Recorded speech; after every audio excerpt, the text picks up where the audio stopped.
Penyebab penyakit ikan. Dalam proses kegiatan budidaya ikan air tawar, kita mungkin akan dihadapkan pada satu permasalahan, ikan yang kita budidayakan akan terserang penyakit. Betul? Ketika Anda mendapatkan ikan sakit, tentunya Anda harus tahu apa penyebab penyakit ikan. Karena penyakit ikan tersebut perlu ditangani sesegera mungkin agar tidak bertambah parah dan menular ke ikan lainnya. Bahkan penyakit ikan yang tidak segera diobati bisa mengancam semua ikan yang ada dalam satu kolam mati semua. Oleh karenanya, Anda perlu perhatikan dan amati sumber penyebab ikan sakit tersebut, sehingga Anda bisa melakukan tindakan yang tepat untuk pencegahan dan pengobatan penyakit ikan. Jika Anda ingin belajar apa saja penyebab terjadinya penyakit ikan dan ingin belajar bagaimana cara penanganan penyakit ikan dengan pemberian pakan alami bernutrisi lengkap dan tinggi protein, maka video ini cocok untuk Anda. Video tutorial ini adalah lanjutan dari video Yuri sebelumnya yang berjudul Lalat Hitam, manfaat lalat hitam sebagai agen biokonversi sampah, pakan ikan dan pakan unggas. Dalam video tersebut dipaparkan apa itu lalat hitam dan apa manfaatnya bagi kehidupan manusia, khususnya bagi peternak ikan dan peternak unggas. Tonton ya, rugi banget loh kalau nggak sampai nonton, karena video tersebut fondasi untuk memetik keuntungan dan manfaat yang sebesar-besarnya dari lalat hitam atau black soldier fly. Jangan lupa klik like dan subscribe ya. Oke.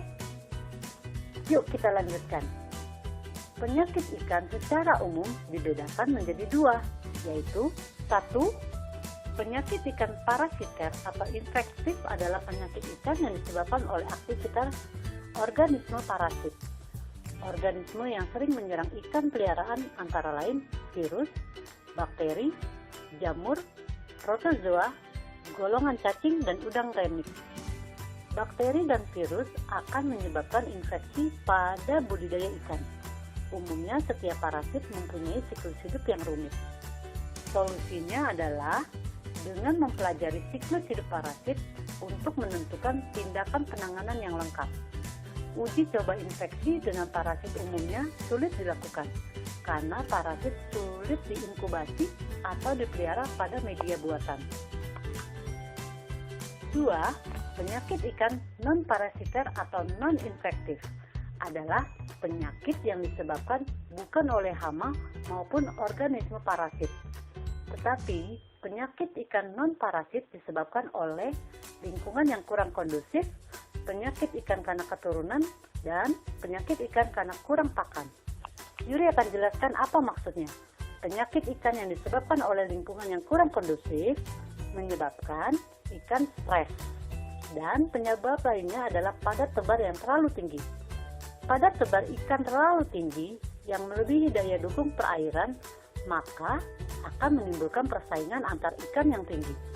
Padat tebar berlebihan juga mengakibatkan oksigen terlarut menjadi rendah, dan padat tebar terlalu tinggi menyebabkan sistem metabolisme seperti amonia akan meningkat sehingga dapat menimbulkan stres dan merupakan penyebab penyakit ikan. Penyakit ikan karena turunan, penyakit ikan yang disebabkan oleh turunan misalnya bentuk fisik dan kelainan-kelainan tubuh yang sudah ada sejak lahir, seperti tubuh bengkok, larva ikan yang cacat, sisik tidak lengkap, atau sirip melengkung. Untuk mencegahnya, harus dilakukan seleksi induk yang ketat pada saat melakukan breeding. Variasi genetika ini juga menyebabkan terjadinya kanibalisme. Ikan menjadi kerdil dan cacat dan perkembangannya menjadi bantet alias nggak besar-besar. Penyakit ikan karena pakan kurang nutrisi, salah satu penyakit ikan non-parasiter adalah ikan kelaparan. Ikan kelaparan merupakan kekurangan nutrisi yang bersifat absolut. Kelaparan pada ikan menunjukkan gejala seperti anemia dan hambatan pertumbuhan.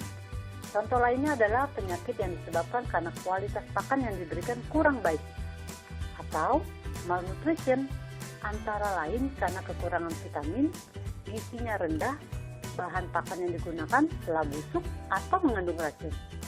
Berikut solusi langkah demi langkah agar Anda bisa dengan mudah mempraktekkan memproduksi pakan alami tinggi protein dengan tujuan agar ikan tidak kelaparan nutrisi. Hai, jumpa lagi dengan saya Yuri. Kali ini Yuri akan sharing bagaimana cara memproduksi pakan alami yang murah tapi tinggi protein. Yuri akan sharing dari awal A sampai Z, dari persiapan hingga pakan alami ini bisa diolah menjadi tepung atau pelet ikan dan unggas. Video tutorial ini adalah lanjutan dari video Yuri sebelumnya yang berjudul lalat hitam. Manfaat lalat hitam sebagai agen biokonversi sampah, pakan ikan, dan pakan unggas. Dalam video tersebut dipaparkan apa itu lalat hitam dan apa manfaatnya bagi kehidupan manusia, khususnya bagi peternak ikan dan peternak unggas. Tonton ya, rugi banget loh kalau tidak sampai nonton, karena video tersebut fondasi untuk memetik keuntungan dan manfaat yang sebesar-besarnya dari lalat hitam atau black soldier fly. Jangan lupa klik like dan subscribe. Oke. Yuk kita lanjutkan.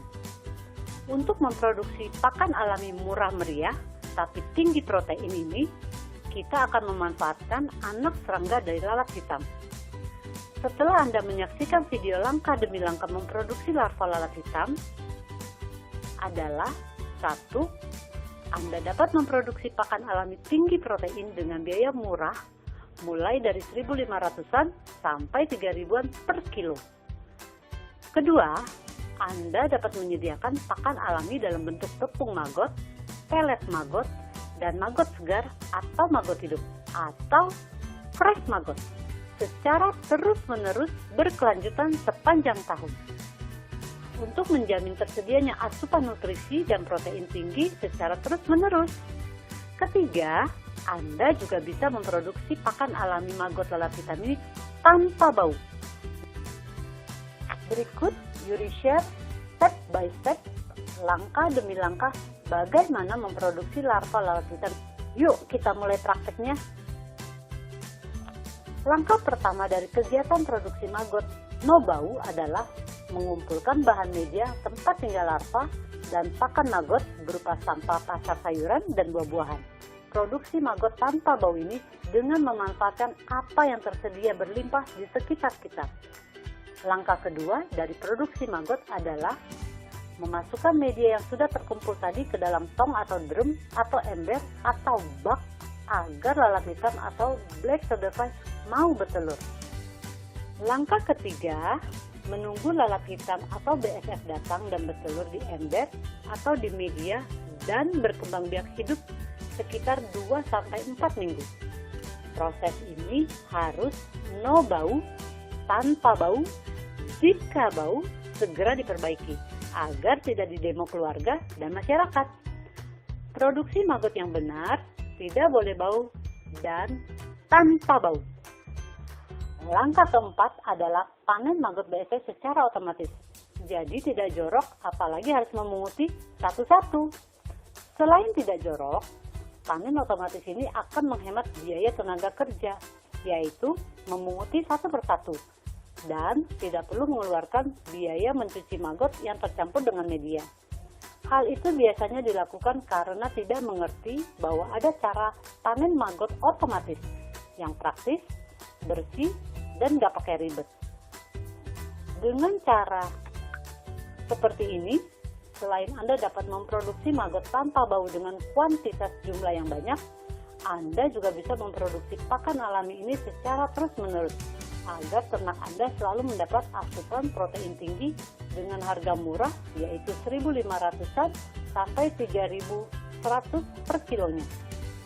Langkah kelima, produksi maggot ini adalah mengolah larva atau maggot atau belatung tersebut menjadi tepung maggot dan pelet maggot. Dalam proses pencampuran maggot dengan bahan lain, tentunya Anda harus menyesuaikan dengan kebutuhan pakan ternak masing-masing.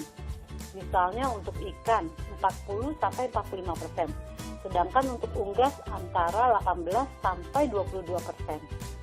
Mengolah maggot atau belatung atau larva menjadi tepung maggot dan pelet maggot sangat membantu Anda dan mempunyai banyak keuntungan, seperti 1. Mengolah maggot menjadi tepung dengan cara dikeringkan atau dijemur matahari agar pakan alami tersebut bisa distok untuk jangka waktu lama. Kedua, mengolah maggot menjadi pelet agar pakan alami dengan kandungan protein tinggi tersebut tidak terbuang mubazir.